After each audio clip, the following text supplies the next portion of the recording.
And Steve's like, watch out, it's kind of slippery right there. And I kind of look up and just wham, just freaking fell flat on my face right in the middle of the river with 100 pounds on my back.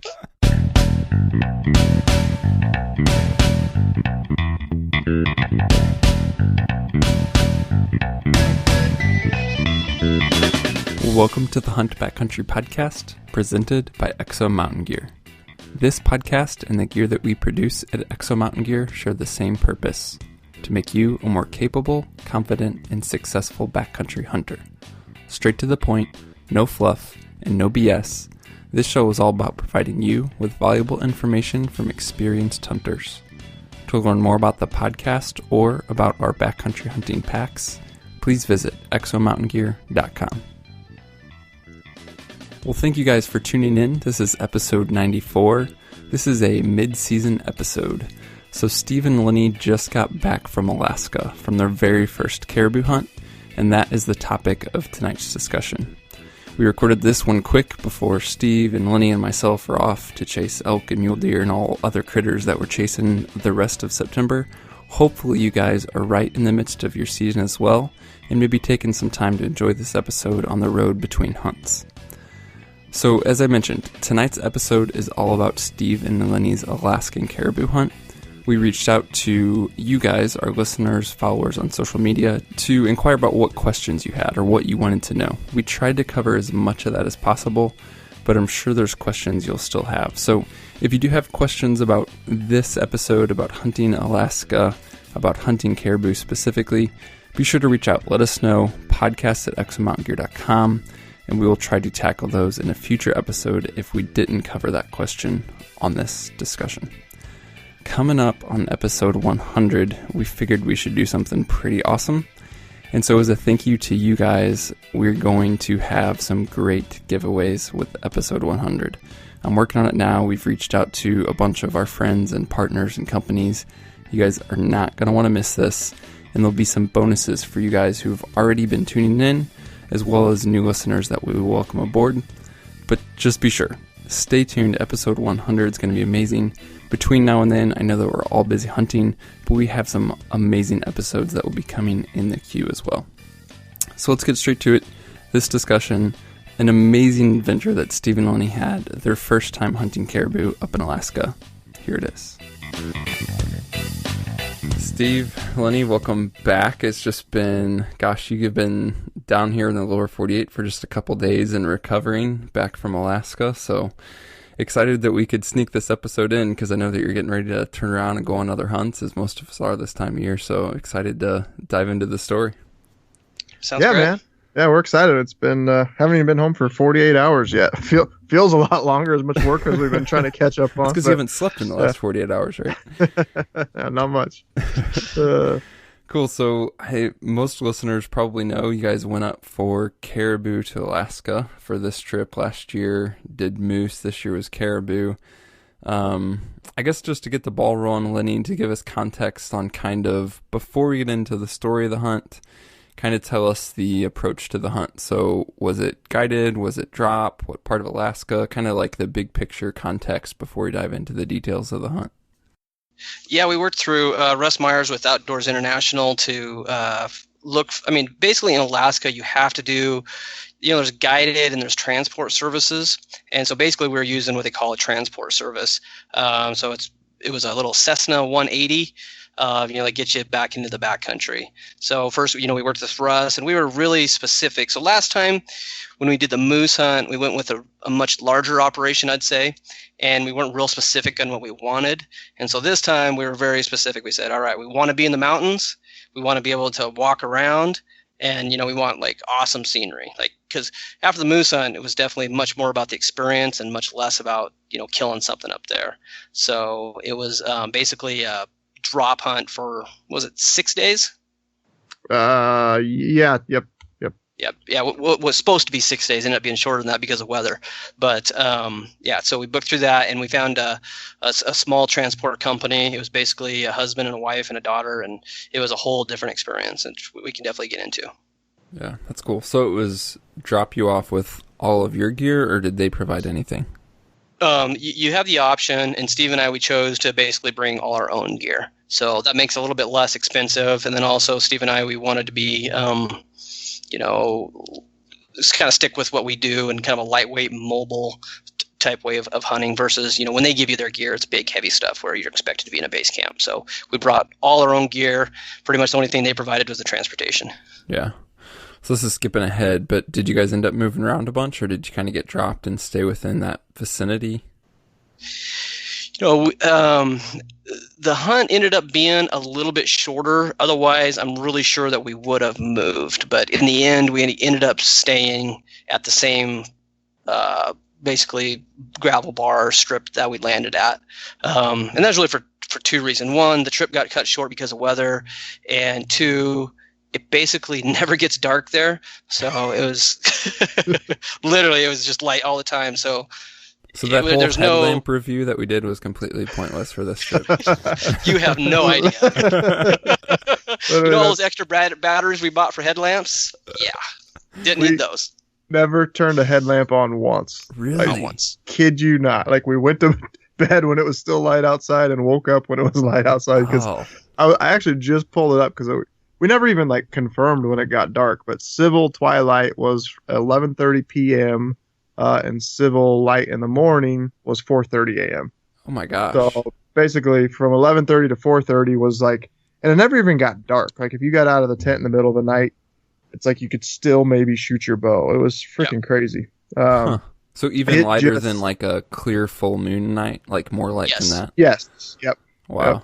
Yep. And it jacked Lenny and I up as far as when we first flying up there, we checked wonder what the daylight hours are, and realized it was pretty long. And we're like, sweet, we're gonna be able to hunt freaking 18 hours of the day. This is gonna be awesome. And you realize that's just not practical. Yeah, you can't just hunt that much. As optimistic as we were, you just had to sleep, and it was jacked. It was when the time changes 1 hour at home, you kind of get jacked up for a week or two. This was we were just upside down. We didn't know if it was 10 a.m. or 10 p.m. at times. It was freaking crazy. Right. It's kind of switching to night shift or vice versa, trying to go to bed when it's light out or something. Yeah, exactly. It was weird. Huh. Crazy. Cool. So you guys, I guess let's cover a little bit more kind of on logistics. So you flew did you guys fly to Anchorage and then start hopping from there, or how did that work? Yeah, this is pretty simple. It's just Boise to Seattle, Seattle to Anchorage, Anchorage to Kotzebue. Kotzebue is your last town. It's basically a kind of a native village that is ridiculous how much government money gets thrown into that stuff, which a whole nother conversation. But and then from Kotzebue you jump on the Cessna and basically fly out of there and go land out in the middle of nowhere, basically. Yeah. So, and then obviously with a trip like that, you're for the most part working on a fixed timeline. But as you guys said, things got hairy with weather. What's kind of the big story with that, and how did that change the hunt plans? Well, so we got in there. So, we could leave Boise. I think we left Boise at 8, and we got in Kotzebue about 6. And in the evening, and then so we were supposed to fly out first thing in the morning, and we were actually this transport service first hunters of the year, so we were definitely on the early part of the season, and so which is kind of nice because otherwise sometimes if you get stuck in the middle, they're trying to get people out or in, and it can kind of get backed up. So we were excited. We're like, woohoo, first guy's in, no way we're going to get delayed. And of course we wake up in the morning and it's just 30-mile-an-hour winds and snow and sleet and fog. And so, of course, we talk to them and they say, they try to keep it positive, we're going to keep checking the weather. It might break.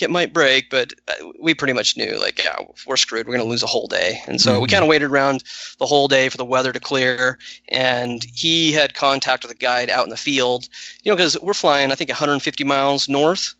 And so there's no super clear way for them to know exactly what the weather is.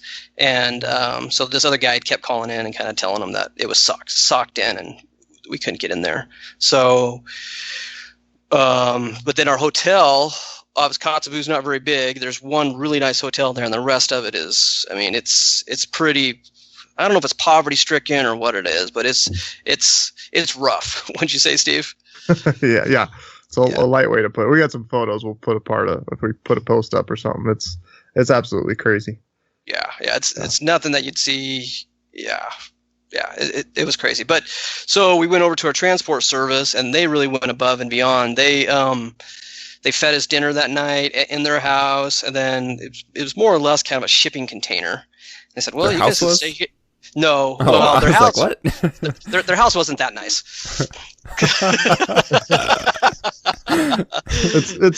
It's nothing's nice up there. It's crazy. It's just stepping into like a third world when you fly into those villages. Yeah, It literally is. Yeah. It's just, I think our transport guy, he mentioned that I think there was some government housing built up there, and he said it was $800 a foot to build it. What? And it's nothing fancy. It's crazy. I mean, there's no labor. It's up in the middle of nowhere. It's just crazy. Wow. So we ended up spending just throwing our air mattress and sleeping bags in a shipping container basically. And I'd bought kind of funny part of the story. I'd bought this little cribbage game from REI, like a little one, and Steve and I had never played cribbage, so we're like, yeah, right, we're gonna play some cribbage. We're stuck here. Let's figure this out. He and I are flipping through the stupid. Have you ever played cribbage, Mark? No, I was just thinking you guys sound like two old ladies playing bridge or something. Though I'm like, what are you guys talking about?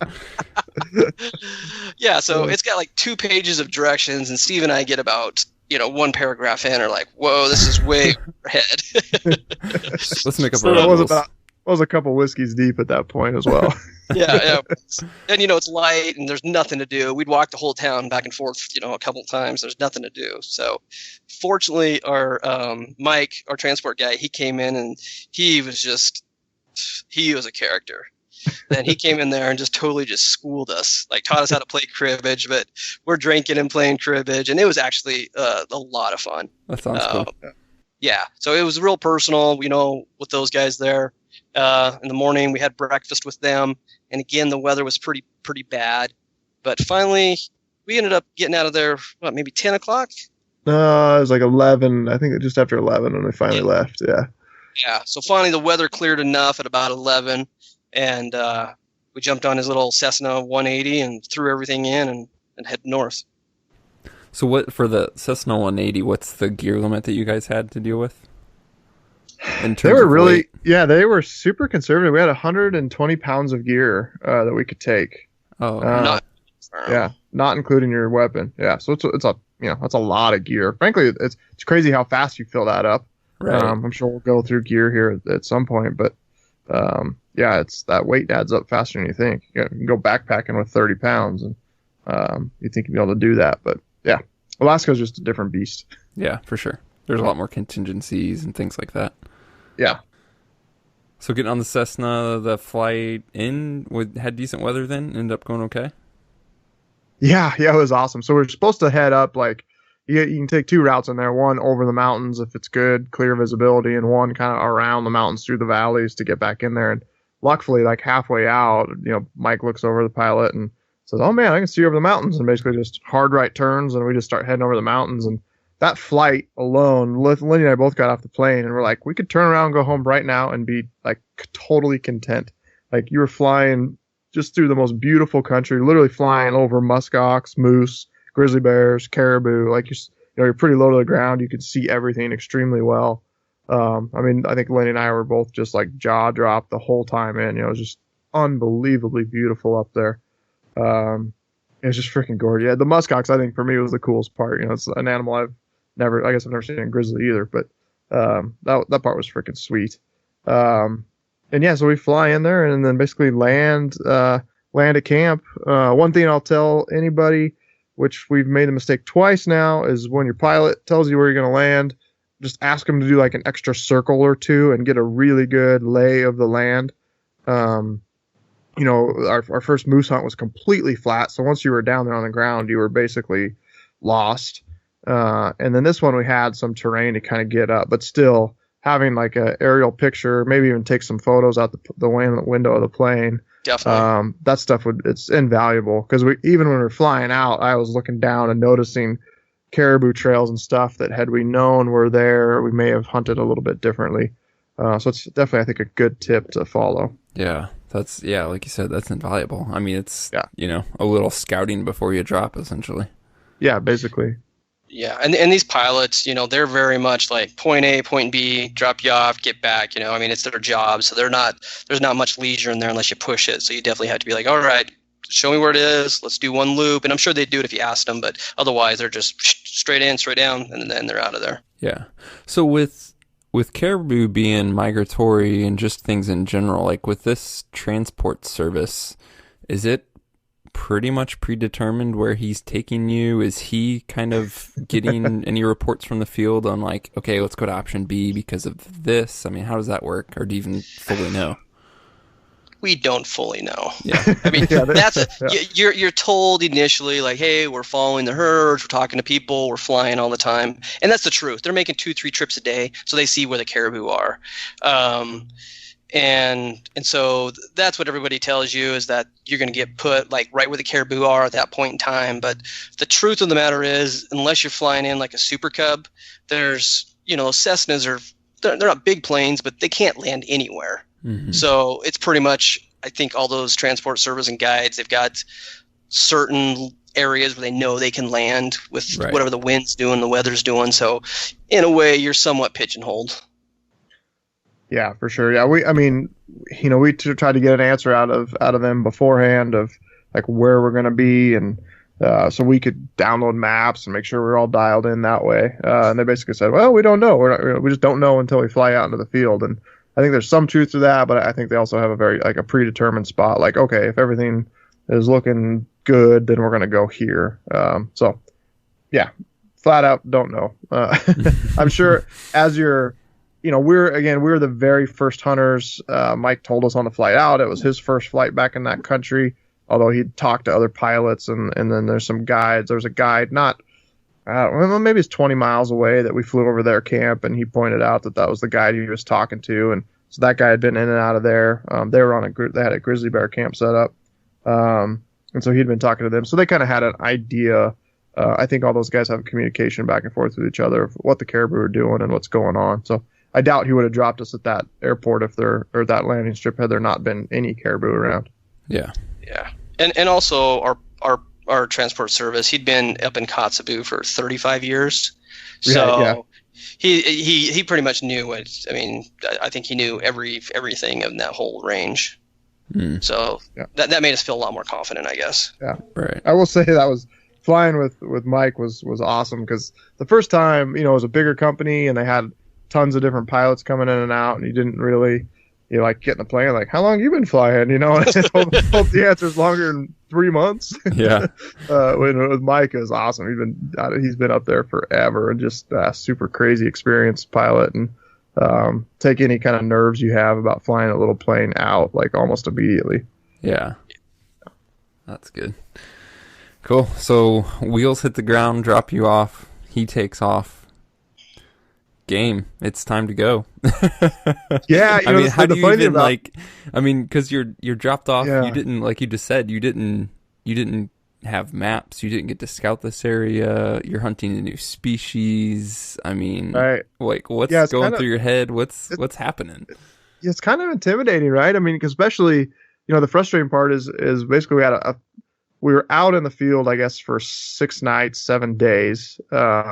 But only 5 of that you can hunt, right? I mean, the day you get dropped off, you can't hunt the day you fly, and the day you get picked up, unless you kill something in camp, you're really, you don't know if we got picked up pretty early in the morning, so it'd have been tough to kill something that morning and get everything packed back to camp.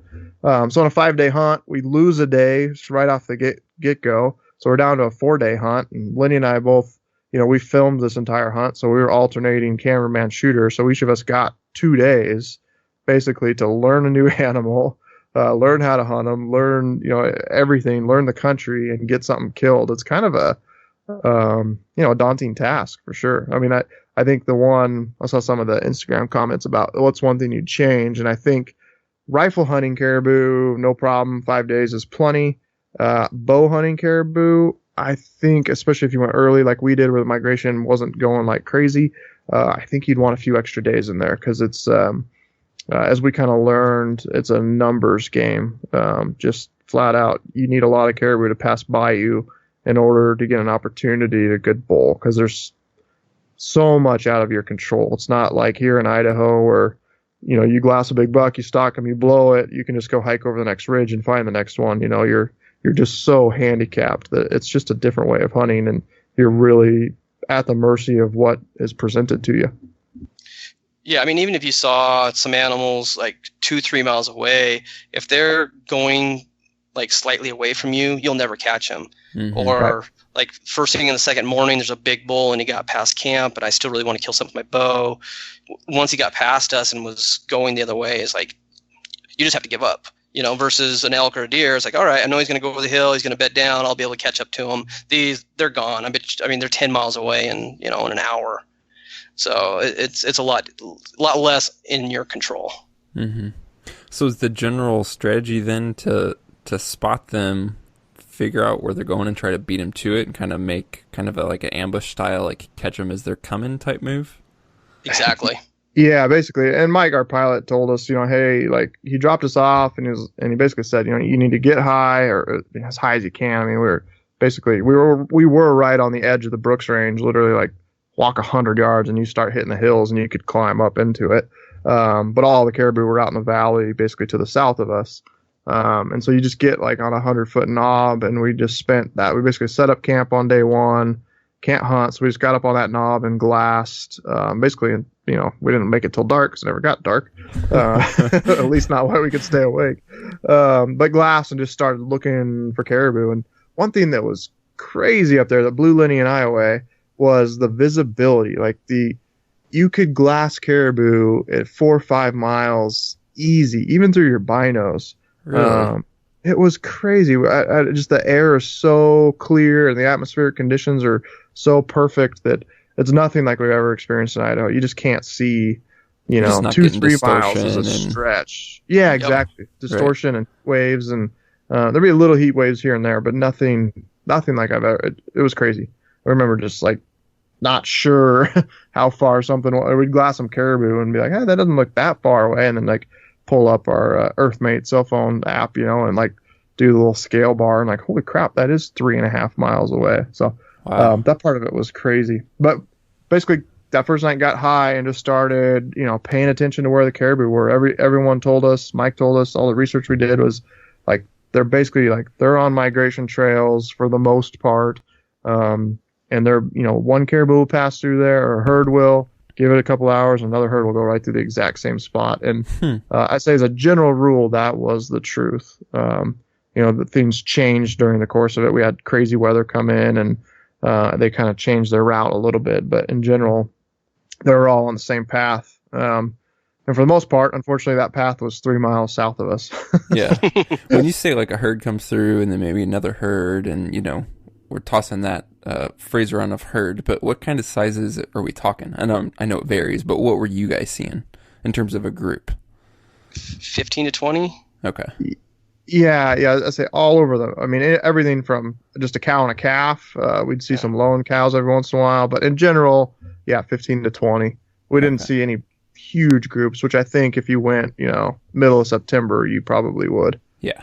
These are like more pockets of, Yeah, exactly. So like if you see 15 to 20, what is there? 3, 2, 3, 4 bulls in there? Or that's the part that blew us away. I mean, so we total guess that we saw 800 caribou on the trip. Uh-huh.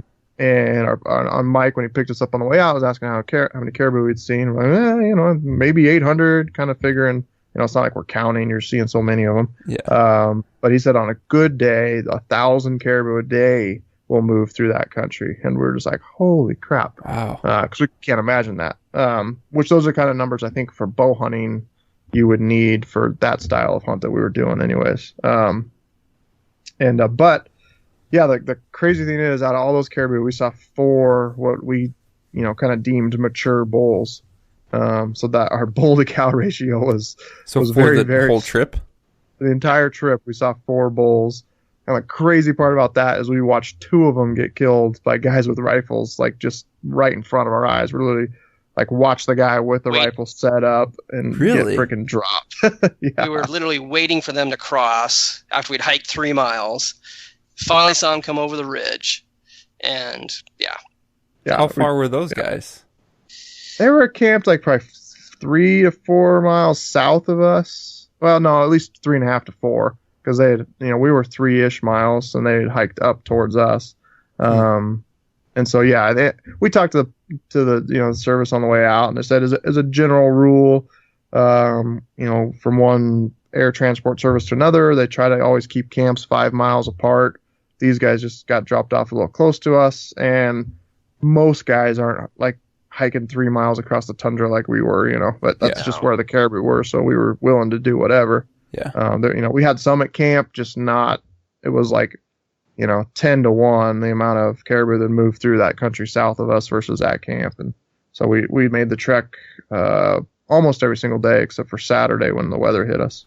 So when you say you wanted those big numbers, you need those big numbers if you're hunting archery, what is it about, like, say what they're moving through, you get to a point and you have a herd moving through or a group moving through, what is it where you need these high numbers that makes the shot opportunities difficult? Is it that just they're moving through quick, you can't get a shot? Is it that they're spooking? Like, what is it with these high numbers of caribou that you actually need that many to get a good encounter? Or is it just that bull ratio? I mean... Yeah, I'd say it's kind of all the above. I mean, the lack, I don't know if later in the season the bull ratio is a lot higher, but yeah, we just needed more bulls coming through. And then it's kind of like you have one shot versus, an elk or a deer, you might kind of get close and back up, and these ones, they're always moving. So for one, you got to figure out where they're crossing. First, you've got to get the big bull, you got to figure out where they're crossing, and then they've got to cross with the bow right at that right spot, because there's not a whole lot of opportunity to reposition yourself. So inevitably, where you think they're going to cross, they end up crossing at 75 or 100 yards rather than at 40 or 50. And Steve and I, we did this, like, we practice all the time because we're like, well, let's see how this works out. So we found this good crossing, and it'd be all cows, and so we'd hurry and sneak down there, and inevitably, one would kind of go downwind of us, and then it would kind of blow up, and then the other ones would kind of scurry at 100 yards. And so even on those cows, we didn't have perfect opportunities by any means. Yeah. Just messing around. Yeah. Yep. And you probably, where you're at, I'm assuming you don't have a ton of cover to work with, just minor terrain features and that. Yeah. Yep, and some willows. Yeah, your best bet would be a river crossing for bow hunting. A river crossing where there's going to be willows on both sides, and you could set up in the willows and wait for them to come across. For us, that wasn't really an option where they were crossing, but we had some terrain features where we actually kind of sat up on this little knob that was like 30 feet tall. And then behind us, they went through this, or kind of the side of us, they came across this little thing, went through a saddle and dropped down. And there was this kind of just 10-foot cliffy rock that we could sit behind. And so we did it 3 or 4 times. They'd cross, we'd run around to that rock and set up. And then, it was always just cows and calves coming through. And that's where you just needed the numbers, because the lack of bulls that we were seeing, you really would need 1,000 a day. And eventually a bull's going to come across. But you said it's not, like Lenny said, it's not, it's so different. They're migrating, they're on that tundra. There's no way you can keep up with them and get a shot. It's too open, it's basically, you got that one chance when they cross, and if you don't hit it right, and then you're SOL. And another big issue we had was pretty much we probably averaged 20-mile-an-hour winds the entire trip. Wow. It was the first day we got there wasn't bad. On Wednesday, Thursday and Friday was just steady 20 miles an hour, just all day long, all day, all night, and then like 30-mile-an-hour gusts. Then Saturday we woke up and we actually spent the entire day in camp Saturday because they were like 30 to 40-mile-an-hour winds. There's just nothing you could do. There's no way you could draw a bow and hold it in that condition. And it was probably, with the wind chill, single digits, if not, 0. Yeah, it was freaking cold. So that was definitely, Alaska kind of gave us a pretty good shot of bad weather on our part, Yeah. So going back to the bow hunting and these caribou moving through, are there any strategies for, like, say herd does come through and you finally get a decent bull coming through, is there any stopping him, any strategy for that? Or you pretty much just have to make that shot opportunity happen because he's migrating, he's on the move? I think Steve, you tried to make some sounds to see if it would stop them. Yeah. They looked at me. Some cows looked at me, like, or two of them were walking together and they were like 50 yards, and I drew, just, seeing if I could hold on them in the wind. And one just kept walking and one just looked at me for a second and kept moving on. So one thing that was crazy was the caribou. The cows and calves could care less about you. They would kind of skirt you at 100 yards, but you could literally like just walk up to them. It was absolutely crazy. I actually talked to Brian Barney, who've had on the podcast before, because he had just got back from a caribou hunt, and that's one thing he told me. He's like, man, up to 200 yards, they don't care. You could just stand up and walk straight at them. And then once you get to that 200-yard mark, then they're a little bit more cautious. At least the cows and the calves. We didn't get to practice that on any mature bulls. I'm sure they're a little bit more weary. Yeah. Right. Yeah, and when we mean don't care, it's not like they lift up and they're watching you. Like, literally, they will not even look at you until you get to that. I'd even say closer, like for us. 100 yards, because it's super windy, so they couldn't hear anything. And, until you got within 100 yards, they almost didn't even care. Yeah, it was crazy. It's like you'd think they didn't have any predators up there, but we know we saw plenty of grizzly bears, and we know there's wolves, and it was I don't know. They were there. Another thing too is they are migrating and they're moving. So if you're hunting them in the future, don't be afraid to move and let like the cows that already passed see you, because it doesn't matter. They're going to keep going, and then the group that's behind them is going to go through the exact same spot. So it's definitely, you could be super aggressive and get away with just so much more than we ever could with a mule deer or an elk. Yeah, which is kind of fun, Yeah. Because it's a much more active, engaged hunt. Yeah. Yep. Yeah, it's kind of like, like you said, it's like, oh crap, we're going to blow these out of the basin. They're freaking leaving anyway, Yeah. Yeah. No, exactly. Yeah. It's, they're freaking trucking, and they're just gonna keep passing you by, and you just keep playing it smart. And I think eventually, if you're trying to get it done with a bow, you'll get your opportunity if you have the numbers there passing in front of you. So at least on our hunt, I think if you go a little earlier where they're like more just milling around, maybe stalking's an option. But for us, they literally just on their feet. Every once in a while, they kind of mill around, and you see like one or two bed down. And it'd be like 5-10 minutes, and then they'd get up and keep moving. So there was basically just, your only option was get in front of them and have them come by you. So before we get to where you guys found some success, anything else that stands out that we would skip in these first few days here? Hey, if you and your hunting buddy have the same color pack, make sure you don't wear the same pair of pants and shirt when you go to the airport. Oh, it's so cute. That's exactly what our flight attendant said. Oh my gosh. We had both like tan colored Prana pants on, and we had like exo shirts that were green, and then we had both had Ranger green packs in the airport. Oh my gosh. So not only the same colors, you're like wearing the same logo. You guys are total, Yeah. What do you guys own the company or something? You guys are ridiculous. The lady on the plane, like the stewardess was, or flight attendant was like, looked at us and was like, "Are you guys intentionally looking the same?" And now she was the third person to say that, and we were just like, "Son of a bitch!" Well, she was like the third person to say it, but it probably like 4,000 people thought it and don't say it. Absolutely. Especially if you're going through Seattle and when you're down in the big airports. Yeah. So that was just in Boise and on the Boise flight to Seattle. So in Seattle, I literally like, all right, I'm throwing a different freaking shirt on. So I had to change my shirt in Seattle just so I didn't have to hear that comment again. It was brutal. What's funny, if you look at my dresser, it's literally like a stack of Prana pants and shorts, and then a stack of like exo shirts that we steal. It's the uniform. Those. So it's pretty much that's it. Yeah, that's pretty funny. No, other than that, yeah, it was getting out there. Getting we'll dive into gear here, but getting that dialed in. I think we had a lot of. We learned a lot from our moose hunt. We learned the right questions to ask. We learned the gear to bring. And then I think more than anything, we learned the right expectations. Because that moose hunt was pretty expensive. And the caribou hunt was about half the price. And for us to spend, we're just so used to buying $25-$35 tags here in Idaho and just driving and hunting, and you do whatever you want.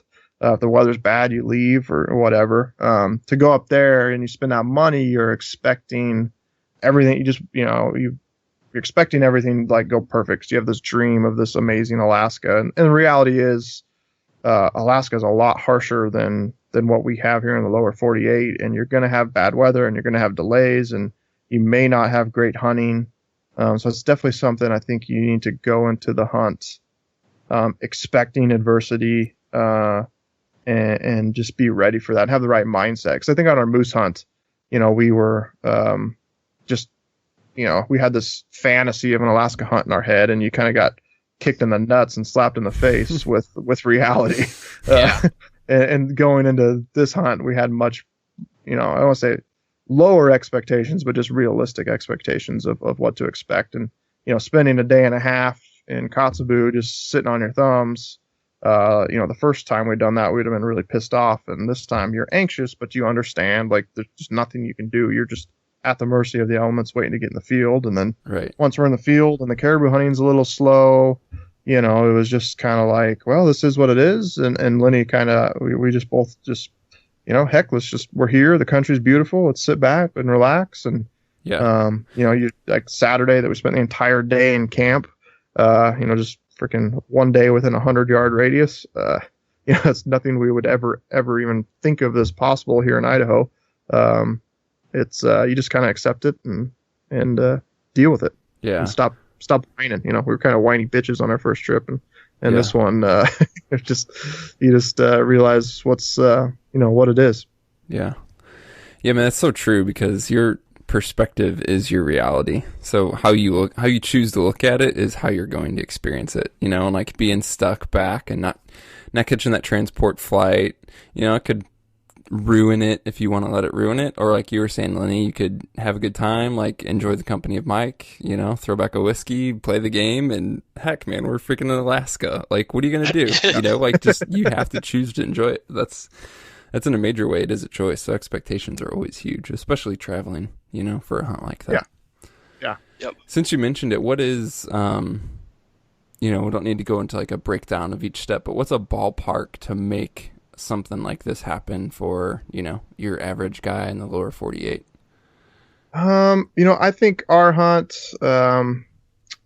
you could have, we probably spent a little bit more than this, because when we were stuck in Kotzebue, we went out to dinner a few times and lunch, and we did stay in the nice hotel they have there. Don't include all that pampering crap that you guys do, just like the basic hunting stuff. I think you could do it for under $4,000. Okay. With flights, the transport service, your tags, flights, and miscellaneous, there's going to be costs that pop up, getting the meat home, stuff like that. I think you could do that for under $4,000. Okay. We were probably like $4,500 each. Yeah. Cool. Awesome. And that doesn't include the matching outfits, right? No. Company issue. Yeah, company issue. There you go. The uniform. Okay, so I'm assuming, based on what I'm hearing, because I know you guys, got caribou later in the trip. This was after Saturday. Then was this on Sunday that you guys ended up finding some success? Was it Sunday? Yeah, it was Sunday. Yeah, we flew out Monday. Yeah, but before that, we really only had one bow opportunity at a small bull. So that was on Friday, right? When was that? I was hunting. So that was Thursday. Oh, the small bull. Yeah. Yeah. The one that had like big tines and no palms. Oh, yeah, the river one. Yeah, the river one. That was badass. Yeah. That was cool. What's the story on that? Oh.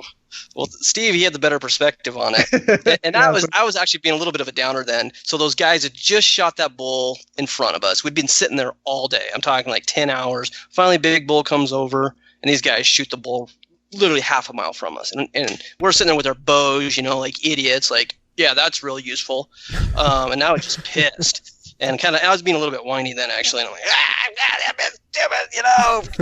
fly 150 miles and there's a camp 3 miles away. Like, I had a little moment there where I kind of digressed a little bit. But Steve's like, hey, man, that one, they kind of, when they shot him, they'd kind of push some caribou kind of exactly where we thought they were going to come, more or less. and we kind of skirted down this little ridge a little bit. And so he was like, dude, get down there. I think they're going to cross that river. And I was like, all right, and I just feel kind of pissed. And but I hauled butt, and this is how you're going to kill them with a bow. I'm firmly believe. I ran down, stood next to the willows, and they're pretty tall, so I couldn't quite see up there what they were doing. But I was looking back at Steve, and he was saying, stay there, stay there, stay there. And I looked down the river, I don't know, 100 yards. More than that. Yeah, everybody there. It was a 200-yard sprint for you at least. Lenny set a world record for sprinting on tundra. Yeah, so they go crossing, a couple 100 yards below us. I look at him, and he's like, stay there, stay there. So I'm staying there. And then another, 10 go across, another 5 go across. He's like, stay there. And then all of a sudden, he's just like, go, go, go, go. And I'm like, oh, crap. And I do not recommend this, arrow knocked, full on 200-yard sprint down the side of the river. I could see their horns. They were running too on the other side, and I'm full on dead sprint running down this thing. And I actually caught him. Yeah, you did. But unfortunately, the willows kind of, weren't very tall right there. And they got partway across the river, and they saw me, and then they're kind of like, that doesn't look right. And they actually backed up, went down the river a little bit more, and I ran down again. But when they went across the river, they kind of angled away from me. And I'm full on, can't breathe. I'm like, and I'm trying to range them, and they come out at 55 yards, and I draw, and they didn't give me an opportunity. But yeah, it was one thing we learned from that, and I was kicking myself because the caribou were like schizo, because they were literally feed, and then just the whole herd will sprint for 300 yards and then stop, and then they'll turn 90 degrees and feed 20 yards, and then sprint back 50 yards. I mean, they're literally, you've seen antelope. Kind of, we compared them a lot to antelope because antelope just seemed totally random at times, and these caribou were exponentially crazier than that. And so all of them were together, the bulls with all these cows, probably 15, 20 cows. And then there was 3 or 4 bulls, and they're coming towards the river. And then all the cows just start going in a dead sprint down the river. And the bulls stay there, and Lenny could see the cows, and then they start crossing, and he's looking at me, and I'm putting my arms up in the air, stop. And then one of the little bulls kind of goes halfway down towards the cows. And I'm just but the bull that we wanted Lenny to shoot was just directly across the river, probably 70 yards away from Lenny, but across, willows, you can't shoot. So that little bull literally sprints back to the big bull, and then all 4 of them just start hauling ass down the bank. I mean, it's just the most random thing you've ever seen. And then, then I'm flagging Lenny to haul ass down there. But I think everyone had told us this, and I should have signaled Lenny to get down there. If they have a crossing point, they're all going to cross at that same point. So I think keep that in mind if you ever, if you're seeing some, which we had already known, but it was just weird to me that bull was just hanging out by the willows, and I thought maybe he'd cross somewhere different. But if they have a point where they're all going to cross, I think they're all going to do that. And Lenny would have killed that bull had he gone down to that. The second he saw the cows, then that bull would have probably walked by him at 20 yards. So we were kicking ourselves, hindsight on that one, and something. Sometimes you just got to experience that stuff, and just like we have with mule deer and elk, a lot of times learn what they're going to do and what they're not going to do, and your second go around, you're going to kill one. Yeah. It was a pretty cool. I got the whole sequence on video. It was freaking awesome. Yeah, we had a good laugh about it. Man, I haven't ran that fast in a long time. Yeah, I'm waiting for just a short clip, maybe even sped up a little bit, of Lenny just hauling it down this tundra riverside. It's funny because it looks like it's a race because you can see them on the other side of the river, and we're just paralleling each other, just running down the river. Yeah, this is going to be good. Awesome. Oh, cool. So let's jump to Sunday then. So did you guys going into Sunday, coming off of Saturday, the crazy winds, late in the trip, the last Sunday would have been your last full day to hunt, right? Yep. So going into that, did you plan on from the beginning picking up a rifle, or what was the thoughts Sunday morning? Yeah, it was definitely, if we need to, let's pick up the rifle. I mean, we wanted to try really hard with our bows.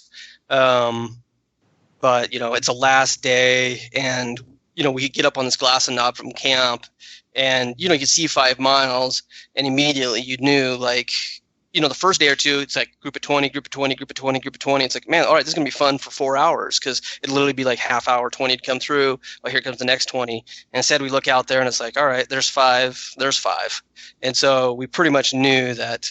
I mean, we brought the bow, but I pretty much knew we were going to shoot something with a rifle just because the opportunity was so low. Yeah, Lenny was. We had the discussion, and Lenny grabbed the bow, and I was like, "Oh, dude, I'll throw the rifle in my pack. If we know it's not going to happen with the bow, I'll get you the rifle really quick, and then you can shoot them, and we'll be done." So that was definitely the plan. And so it was like the mindset was, okay, it's last day, Saturday. We saw. We went from seeing 200 to 300 caribou down to like maybe 50 on Saturday. So we knew, like, we had the feeling that the migration was like, we're seeing a gap in it.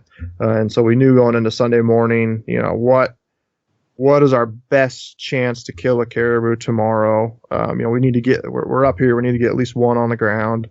And we both, like, hey, all right, where we've been 3 miles south, hiking to is consistently seeing the most, so that's where we need to be the next morning. And so that was basically the plan. I think we woke up, glassed from our little glassing point for maybe half an hour, made some coffee, kind of made sure there wasn't any caribou really close to camp, and then made our trek across the tundra.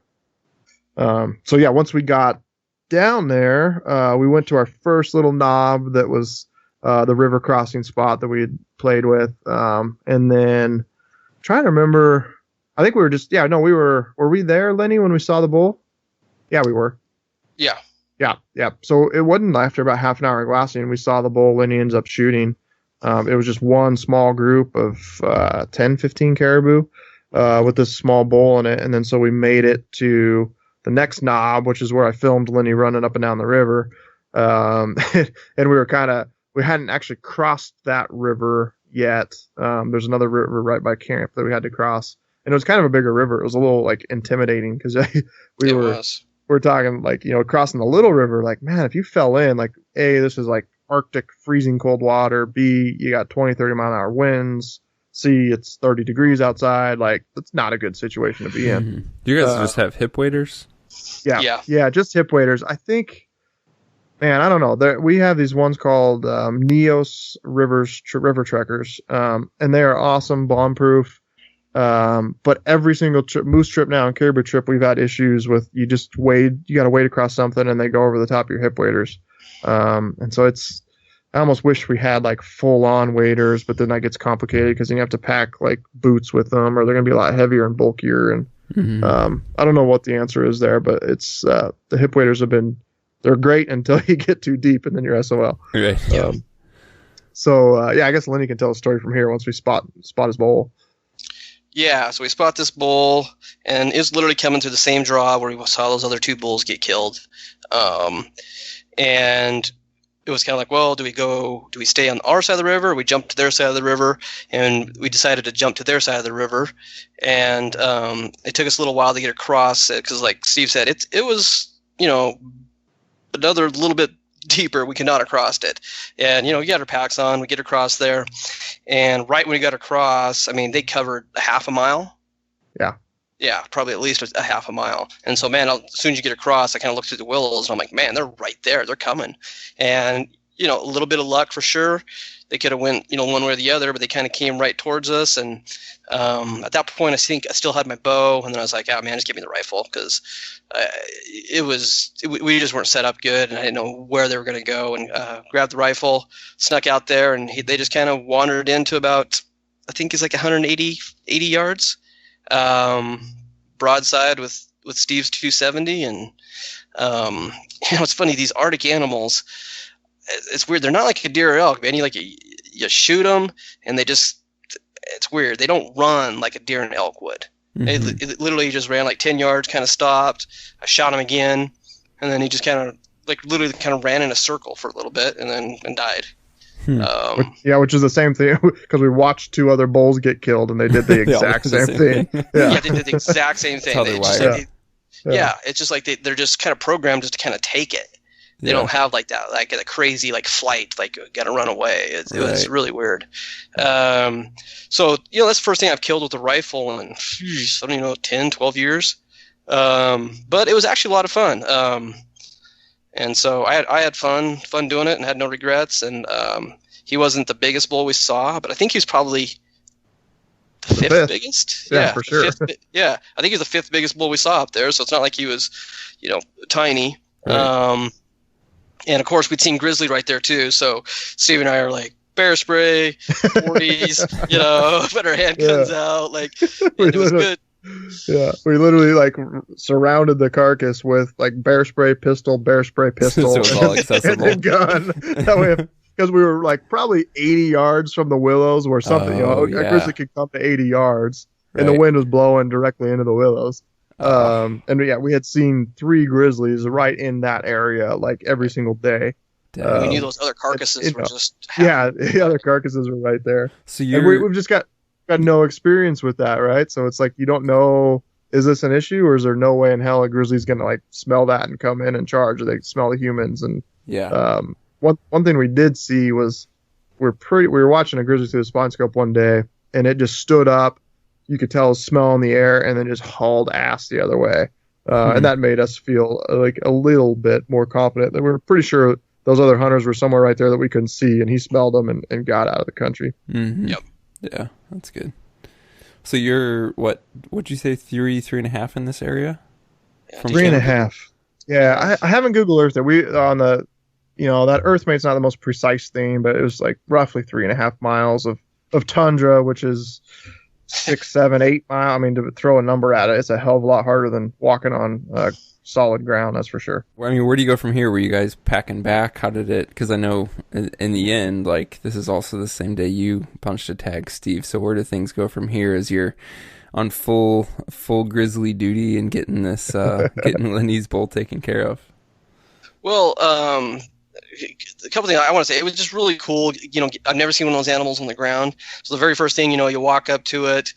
They're just a little bit bigger than a big mule deer buck, is my opinion. They're much closer to a deer than an elk.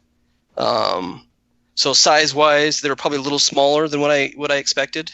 And of course, my bull wasn't a big mature bull, so maybe a big mature bull is a lot bigger. But mine was probably just 20% bigger than a big mule deer buck. And then the other crazy thing is their fur is like this crazy soft, like it feels like you're like petting a rabbit. Huh. Like nothing you would ever think. It was crazy. Like, so it's super thick and super soft. Yeah, we were sitting there just like petting it for 5 minutes, just like tripping out. It was absolutely beautiful. Like had a little white mane and one of the most beautiful animals I've ever seen on the ground. It was one of those where like you're like you don't want to take the knife and start skinning it up, because it was just a freaking gorgeous animal. Yeah. So we did. Went ahead and broke him down, but up in Alaska, and actually specifically in this unit, you're actually required to take the rib cage on the bone. On the bone?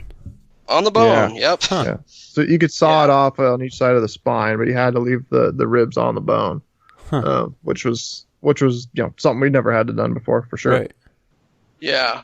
So we got them all cleaned up, and then one thing the guide said, he's like, don't get your pack super bloody and leave them in camp. He's like, that'll just invite bears. So we're kind of looking at this thing like, what do we do? So, we had our new dry bag inserts, and we're like, well, shoot, man, it was cold. I mean, it's super cold up there. Steve actually had to stop cleaning for a while because his hands were so frozen. And we're like, well, hey, let's just drop these in these dry bags and, strap them to the frame and hike back. And that actually worked really, really good. Kept our packs completely, blood-free.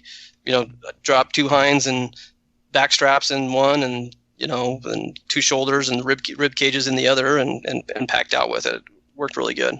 Somehow I got the miscellaneous meat bag too. Yes, you did. He's like, my pack's gonna be heavier. You take the miscellaneous. Like, whatever. And like halfway through the hike back to camp, we stopped and set down the packs, and I picked mine up. I'm like, son of a, this is I bet it was like 115 pounds, 110, 115 pounds is total guess. But I'm like, I'll pick up Lenny's pack, and I'm like, you son of a, like 10 pounds lighter than I was. Yeah. I was a little bit lighter than you. I'm going to admit that. That's funny. So, but prior to that, Mr. Lenny. Which part are you talking about here, Steve? Yeah, so I probably had 100. I think you maybe had 110. I don't know how, our packs are just heavy leaving camp. Every day, Steven will be like, "God, what do you got?" But you got bear spray and handguns and dry bags and extra this and extra that. It was just heavy. Hip waders strapped you there, your bow. And so we go back to go cross the river going back, and Steve is out in front of me because he was going to film me coming back across.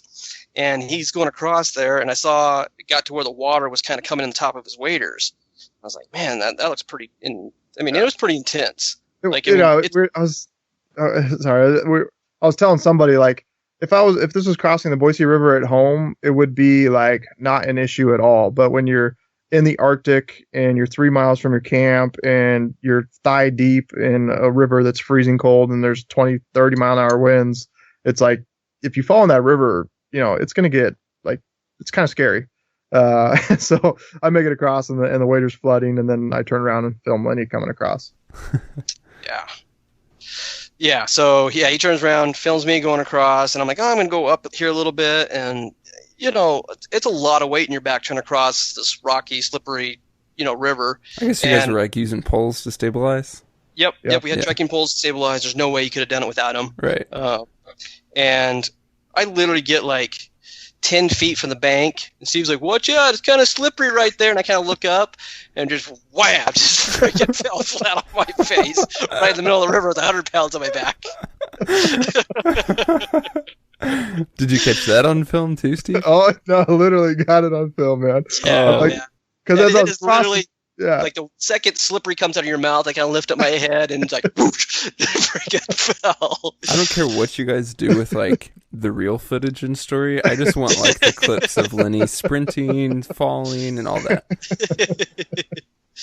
As I was coming across, it was like totally not slippery at all. And then the last like 10 feet of the bank, just kind of like this mossy rock. As Lenny got close, I'm like, literally just, you couldn't have timed it any freaking better comically wise. Cause I'm just, you hear me on the camera go, "It's a little slippery," and just bam, just right on his ass, just falls back. I mean, water's rushing in his waders and pack and meets in the river. And oh yeah, my pack's on slippery. Oh yeah, my bow's on the back and horns on there. Oh man. I mean, it was a good damn thing I was so close to the edge as I was. If I was out in the middle with my waders full, I mean, that could have been really ugly. That would have been the point where I would pop my pack off, and we would have had to figure out what to do from there. Yeah. But so I did kind of screw Steve's hunt up, because the plan was we're going to cross the river, get back on this little knoll, and just wait until dark and hope another bull came in that same spot, because they seemed to be hitting there real good. But I was covered in water and freezing, so. Yeah.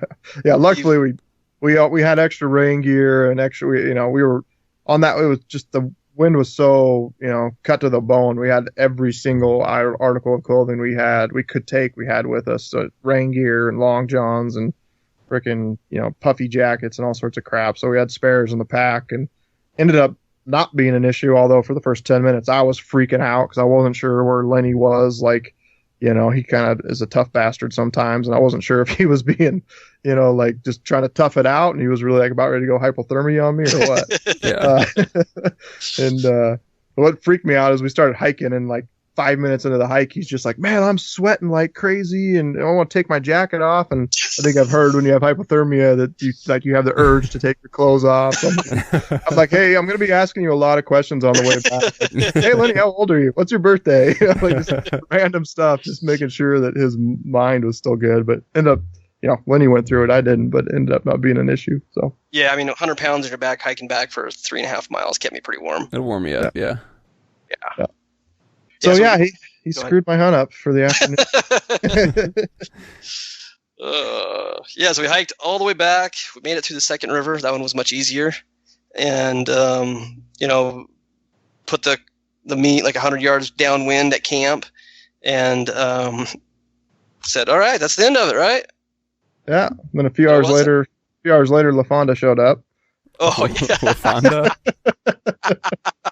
LaFonda was a very large, very dark colored grizzly bear right next to camp. Oh man. So we're literally sitting there, and just like, it was probably a couple hours after we got back, and we'd ate, and I look up on the hill and I see a really dark spot. It's just it's probably 800 yards from camp, but close enough. Like, Yeah, you can see it with your eye. pull up the binos and, oh, that's a freaking grizzly bear. Because all the other grizzly bears we'd seen had all been like 3 miles south, and here we are, like, blood on our pants and jackets and meat in camp. And, we're not experienced with grizzly bears at all. It's the first time we'd ever seen them in person. And you're just kind of going, oh crap. Well, I hope that's not an issue. So that was kind of fun. Yeah, that was, but it was cool watching her, actually. I mean, like, we think she was like a pregnant sow, like had this super like low hanging belly on her. I mean, not that we know that much about grizzlies. And then she would like lean up against this rock and scratch her back, and she'd like lay flat on her stomach and just like eat blueberries while she's just laying on her stomach. And so, it was nerve wracking, but it was amazing to watch. Yeah, that would be cool as long as they stayed the distance. Yes, exactly. Yeah. So that was awesome. And then at some point, one of us looked like south from camp and like, oh crap, there's caribou right there. And they're like a mile away. Pull up the binos. Oh crap, there's a small bull in that group. And we'd kind of, I think it was like coming back Friday night, we had went a different route just to scout the kind of river that was right next to camp. We'd cross the river and skirted through some different country, trying to avoid like the really nasty tundra stuff. Which tundra stuff was crazy. Everyone has described to it as like walking on, like the guide service or the transport service called it like walking on frozen footballs. And it was like, it was like walking on basketballs that were spaced like, I don't know, every 2 feet, 3 feet apart. So you'd have like this, clump of dirt basically that stood like 1.5 feet up. And then all around that would be basically like if you missed stepping on the clump, you would drop down 1.5 feet. And then you basically tried to like jump from clump to clump, or sometimes it would just be easier to like kind of walk in the bottom of it. But like the grass was kind of so thick that you can't really tell what's what. And so sometimes you'd step into one of those and it'd be freaking like ankle deep water. And it was definitely, it's a no joke. Like that's not easy stuff to hike across. I don't envy people that have to do that a lot. Yeah. Sounds pretty brutal. Yeah. But anyways, walking back from camp Friday night, we thought Saturday we were just going to kind of stay over there. And so we took a different route, which, it was the harder route to take. But we wanted to scout that river. And when we did that, we actually figured like we were looking for trails and found out like, well, there's some trails right here that looks like where they cross, because everywhere else is pretty kind of cliffy. And so once we saw this caribou there, we basically knew like, oh, they're going to cross right there. And so we like took off from camp. I was just wearing like, just our camp clothes and have anything, just a puffy jacket on, and grabbed the gun. We just grabbed the camera and we just like ran across the tundra, got to this little edge, hiked down the edge. And again, freaking a lot of it's hard work. And then a lot of times it just comes down to luck, just like Lenny's. They'd crossed the river and then started feeding directly towards us. And so we just popped over the ridge and bam, there they were at 200 yards, and dropped down on my hands and knees with the pack, crawled forward, and took a couple minutes to, I was laying flat and it was kind of a little bit of a rise in the hill, and wait for that bull to give me a shot, and wham, hammered him, he ran like 30, 40 yards, and then I shot him again, and then he did the little circle thing and then fell down, and it was just like, holy crap, like 2 hours light left, last day. I couldn't believe that we just pulled off getting 2 bulls down on the last day. It was pretty freaking awesome. Had some good high fives and got them cut up and back to camp, and literally woke up in the morning and we were getting picked up. It was That's pretty awesome. Pretty cool for everything to come together. Like 2 bulls last day. It was fun. And Lenny and I just, in general, I think we just had such a good time on this hunt. We had the adversity, we had delays getting in the field, we had terrible weather. I mean, both of our faces, I think mine finally stopped burning today. They were just like dry and chapped and peeling. And I mean, that wind just freaking took it out of you. But I think we did a good job keeping a positive attitude, because it would have been really easy to get down and be like, this sucks, I'm never going to do it again. And but ultimately, we're like, man, we're not in the office. We're up in the above the Arctic Circle in the Brooks Range. Let's just enjoy this and have as much fun as we can. Yeah. Dang, that's super cool. Yeah. What a great way to end the trip. Yeah, it was awesome. The hunt, I guess. The trip wasn't over, that's for sure. Yeah. Speaking of, guys always want to hear about. We talked a bit about with some of the moose stuff and what you would have done different with that. So, kind of hit the logistics a bit on getting the meat home, getting the rack home. What approach did you take with that? Our transport service again was awesome. Once we got back to the airport, we literally show up. They have got a table. They've got meat boxes ready for you, and they've got a box for your antlers. So, I mean, made it super easy. We literally sat there, basically boned out our meat. So we gave basically half of it to the locals, and we kept half of it, boned it out, put it in a box.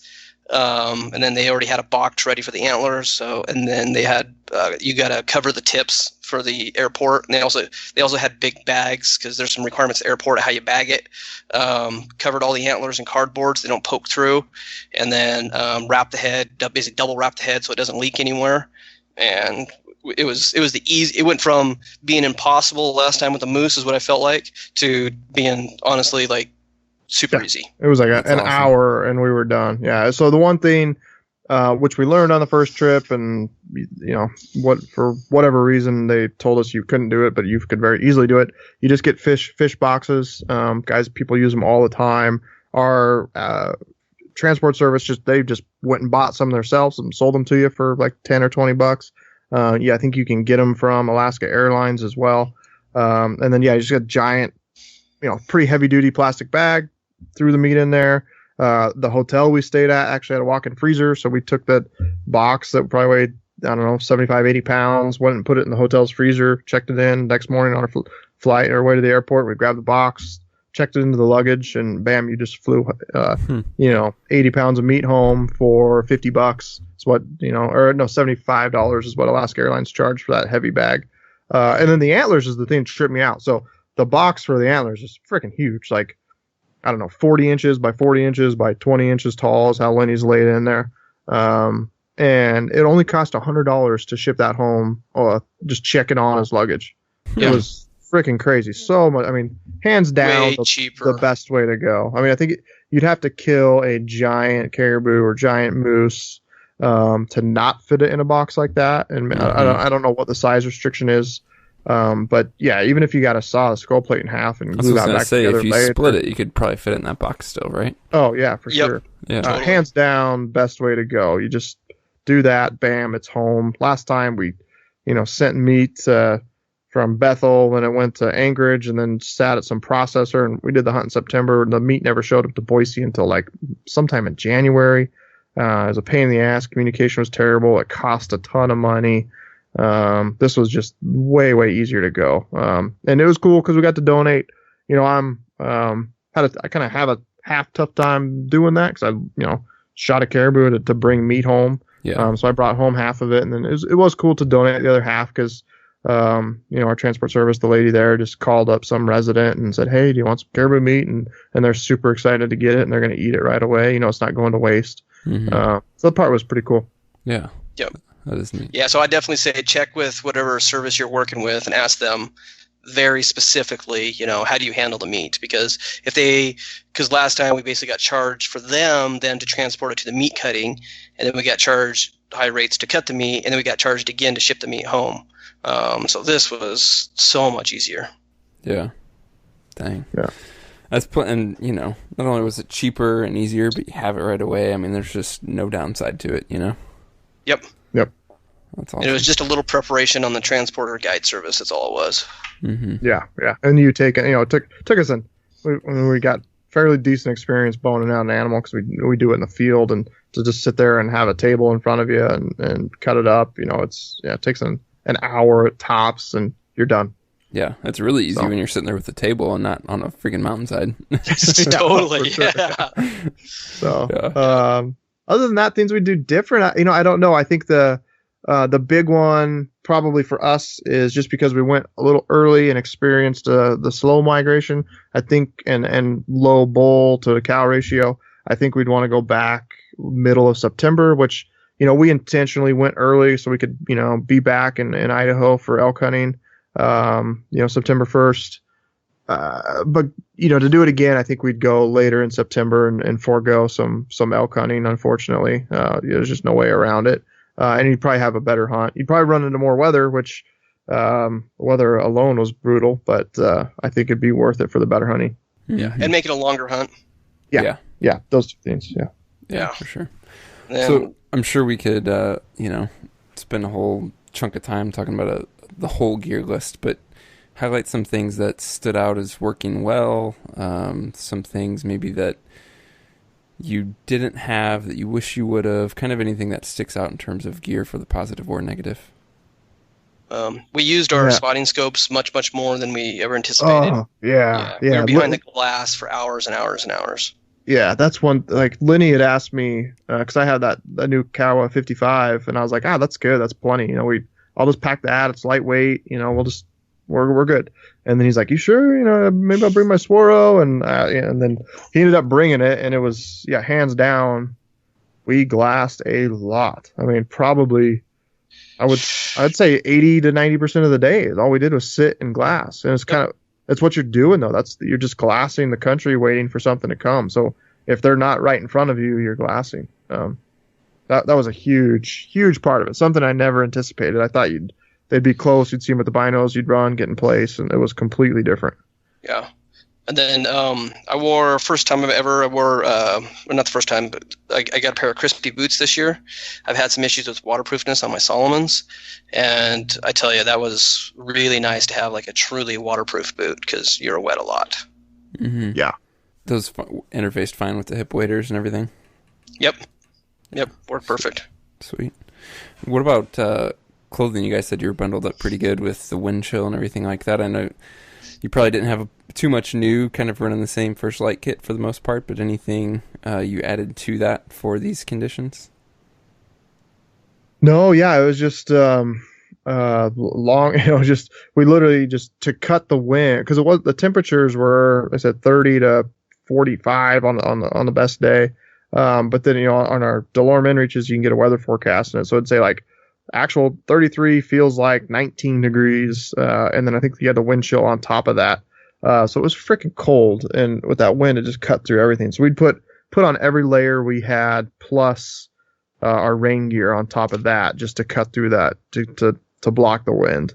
And as long as we did that, and then we'd just hunker down in little, kind of places on the south side of stuff, behind a little hill, behind a rock, whatever we could find, just to get out of the wind sometimes, because it was freaking brutal. So for me, it's basically I had the Lano, Chama, and then I brought an extra kind of like insulated, kind of a puffy jacket, like just one I run around town with. But I wore that all the time, and then my puffy on top of that, and then my rain gear on top of that. Mm-hmm. So we kind of look like snowmen walking around out there. Oh, for sure, yeah. Matching snowmen, of course. Which that was usually enough. That many. So if you take out if you take out some of the extremes or some of the lessons learned, some of the rookie mistakes from last year, what I'm getting at is what advice would you have? How would you compare the hunts just in general on like going caribou versus moose for somebody who wants to maybe go on their first trip up to Alaska? Again, not talking about the specifics of what you experienced, but overall, now that you've experienced both, what's kind of your feeling on what somebody might go for based on what they're looking at? Or, I mean, what would you do again if you were just know what you know now and you're going the first time? Obviously, now that you know what you know, there's a lot that you would do different, right? But in terms of choosing the species, what would you choose? Hands down, caribou first. And a couple of reasons for that. The main one just being it's a cheaper hunt. And so you're going to make all the rookie mistakes on gear and decisions and getting meat home and stuff like that. If you're like us and idiots and don't research in advance, you're going to make those on that first trip. And then when you do the more expensive moose hunt, just from a purely financial standpoint, you're making less mistakes and you're going to have a better experience for your money invested in that trip. And then, frankly, for us, caribou hunting was much more our style of hunting. It was active. At least in the sense of, it was like our mule deer hunts where we get up and we could spend an entire day glassing, and then once you spot something, it's pretty, can be pretty aggressive of getting in place and getting a shot off. And the moose hunting was, call from we still think your best chance to kill that moose in that country that we're hunting was just call from just stay in camp, walk 100 yards from camp, call, and do that for 5 days. And because a moose will eventually just walk by, and there's not much else you could do in that country because you couldn't, it was canoe and wade through knee deep muck. Maybe if you're up in the mountains, that'd have been different. We could move and go after stuff. But and then we just had a blast hunting them. I mean, it was just it was a cool thing for us. I think just it was a different species and learning new tactics on the fly, and we had a lot of fun. Yeah, that's awesome. Yeah, and I think it definitely just kind of depends too on how you want to hunt, because this is, I think, a much more active hunt. There's a lot of action, there's a lot of animals, and for us that was kind of part of the experience versus a moose hunt is much slower. You're going to call in a lot less. It's just going to be a lot less action. And so hands down, I would do this 10 times over before I do a moose hunt. Cool to hear, fellas. Excited. Thanks for sharing it. Excited to hear, next time we get you guys back on the podcast, you're going to have some deer under your belt, some elk under your belt. It's mid-season. It's a cool time, man. One thing I was going to say is I know there's a couple questions on gear we would take or gear we wouldn't take.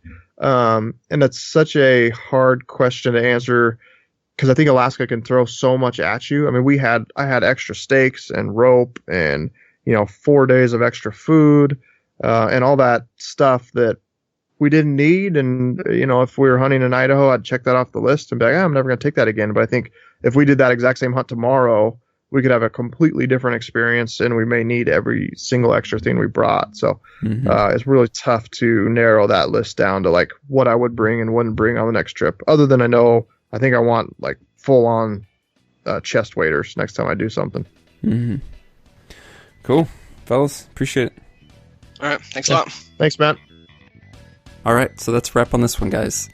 I know that it's right in the middle of season. We want to hear from you. We want to see your field photos. If you're an EXO user, we want to hear how the pack is doing.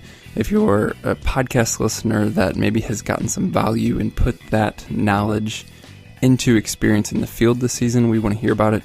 Be sure to reach out, podcast@exomountaingear.com. We would love to hear about and see what you're up to.